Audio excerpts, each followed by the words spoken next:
Come hither, come hither, come hither, come hither, come hither, come hither, come hither, come hither, come hither. Now, my co-mates and brothers in exile, hath not this custom made this life more sweet than that of painted pomp? Are not these woods more free from peril than the envious court? And this a life exempt from public hold, fines, towns and trees, books in the running brooks, sermons and stones, and good in everything, I would not change it. Happy is your grace that can translate the stubbornness of fortune into so quiet and so sweet a style. Come, let us go and kill us venison. Yet, it irks me that these poor dappled fools, being native burghers of this desert city, who should in their own confines with forked heads and their round haunches gored. Indeed, my lord, the melancholic Jaques grieves at that, and in that kind swears that thou do more usurp than thy brother that have banished you.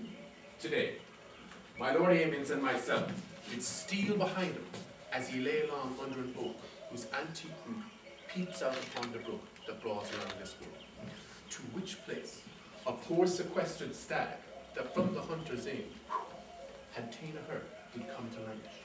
And indeed, my lord, the wretched animal heaved forth such groans that their discharge did stretch his leathern coat almost to bursting, and the big round tears coursed one another down his innocent nose in piteous chase.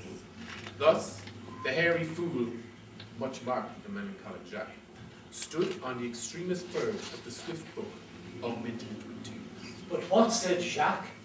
Did he not modernize on the spectacle? Oh, into 1,000 similes.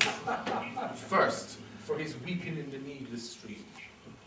Poor dear, quoth he, thou makest a testament as worlings do, giving thy summer more to that which had too much. Then, being there alone, left and abandoned of his velvet friends. 'Tis right, quoth Jaques, thus misery part the flocks of company. And on, a careless herd, full of the pasture, jumps along by him, but never stays to greet him. Aye, quoth Jaques, sweep on, you fat and greasy citizens, 'tis just a fashion, wherefore you look upon this poor, broken, bankrupt there.